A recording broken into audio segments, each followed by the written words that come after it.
If your Nissan Murano keeps dropping your Apple CarPlay connection mid-drive, you are not alone, and the fix is usually simple. Data shows that 80% of intermittent connection issues are actually caused by simple hardware faults in your cable or phone port. Let us walk through the diagnostic steps to isolate exactly where your signal is failing. Start by cleaning out your charging port, testing a brand new certified cable, and completely removing your phone from the car system.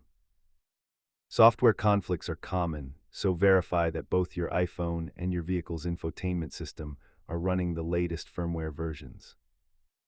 Sometimes disabling USB restricted mode in your iPhone security settings can prevent the connection from dropping when the device is locked.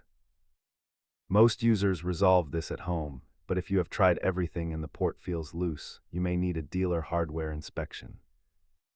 This chart shows that even in stubborn cases, hardware failure in the car is actually the rarest cause of disconnection issues.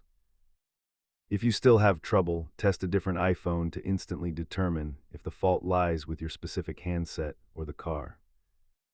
Keep these simple tools in your glove box to rule out the most common failure points whenever you experience an unexpected disconnect. Remember that even the most advanced infotainment systems rely on a very simple physical connection to keep your data flowing. If you're still having issues after trying these steps, check your local dealer for a potential infotainment firmware patch. Thanks for watching.